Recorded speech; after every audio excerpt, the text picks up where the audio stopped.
ಅದರ ರಿಸಲ್ಟ್ ಕಾಣೋ ಸಾಧ್ಯತೆಗಳಿದ್ದಾವೆ. Most probably ಅಲ್ಲೇ ತೇಜಸ್ವಿ ಮುಖ್ಯಮಂತ್ರಿ ಆಗುವ ಎಲ್ಲ ಸಾಧ್ಯತೆಗಳು ಕಂಡು ಬರ್ತಾ ಇದ್ದಾವೆ. ಅದು ಏನು ಗೊತ್ತು, ಯಾರಿಗೆ ಗೊತ್ತು ಏನಾಗ್ತದೆ ಅಂತೇಳಿ. ಅದೇನೂ ಇರಲಿ, ಅದರಲ್ಲಿ ವಾತಾವರಣ ನೋಡಿದಾಗ ಅದರಲ್ಲೂ ಬಿ ಜೆ ಪಿ ಮತ್ತು ಮೋದಿಯವ್ರು ಯಾಕೋ ಇತ್ತೀಚೆಗೆ ಭಾಳ ಕಡಿಮೆ ಮಾಡಿದ್ದಾರೆ ಹೋಗೋದಕ್ಕೆ ಬಿಹಾರಕ್ಕೆ.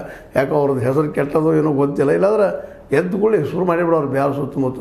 ಇವತ್ತು ಹೋಗಿಲ್ಲ ಬಿಹಾರ ಕಡೆ ಅಂತಂದ್ರೆ ಕಡಿಮೆ ಮಾಡಿದ್ದಾರೆ. ಅಂದರೆ ಇದರ ಅರ್ಥ ಏನಪ್ಪ ಅಂತಂದ್ರೆ ಒಂದಿಷ್ಟು ಅವ್ರಿಗೂ ಭಯ ಹುಟ್ಟ್ಯದ ಅಂತೇಳಿ ಅನ್ನೋದು ಸ್ಪಷ್ಟ ಆಗ್ತಾಯಿದೆ. ಏನೋ ಆಗಲಿ, ಕರ್ನಾಟಕ ವಿಷಯಕ್ಕೆ ಬಂದಾಗ ಸಿದ್ದರಾಮಯ್ಯನವರಿಗೆ ಒ ಬಿ ಸಿಯ ನಾಯಕ ಅನ್ನೋದನ್ನು ಸಹಜ ಒಪ್ಪೋದು, ಜೊತೆಗೆ ಒ ಬಿ ಸಿ ಜೊತೆಗೆ SC ST ಅವ್ರ ನಾಯಕರು ಅವ್ರ ಬೆನ್ನಿಗೆ ಹೆಚ್ಚಿದ್ದಾರೆ.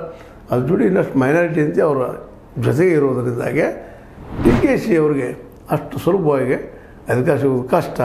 ಆದರೂ ಸಹಿತ ಸಿದ್ದರಾಮಯ್ಯ ಕಾರಲ್ಲಿ ಹಮ ಬಿಡುವಂಥ ಕೆಲಸಗಳು ಮುಗಿದ್ರಿ 20 ಮುಗಿದ್ರಿ ಅಂತ ಹೇಳುವಂಥದ್ದು ಕೆಲವಷ್ಟು ಮೀಡಿಯಾಗಳು ಮಾಡ್ತಾಯಿದ್ದಾವೆ. ಅದನ್ನು ತೊಗೊಂಡು ಈಗ ಬೆಳೆತಗಳು ಪಾಪ ಅವ್ರ ಸಿಟ್ಟಿಗೆ ವಯಸ್ಸಿನ ಪ್ರಭಾವ, ದಿನನಿತ್ಯದ ಜಂಜಾಟ, ಅಧಿಕಾರ ಕಳ್ಕೊಬಾರ್ದು ಅನ್ನೋಂಥ ದುರಾಶೆ ಅಥವಾ ದುರುದ್ದೇಶ ಇರ್ಬೋದೇನೋ ಯಾರಿಗೆ ಗೊತ್ತು. ಯಾಕಂದ್ರೆ ಮುಖ್ಯಮಂತ್ರಿ ಸೀಟ್ ಮೇಲೆ ಅಷ್ಟು ಪ್ರೀತಿ ನಮ್ಮ ಸಿದ್ದರಾಮಯ್ಯನವ್ರಿಗೆ. ಅದನ್ನು ಸಿಕ್ಕದ ಇವತ್ತರ ಬಿಡಬಾರದು ಮಾಡುವಂಥ ಭಾವನೆ ಇರ್ಬೋದು ಪಾಪ ಅವ್ರಿಗೆ.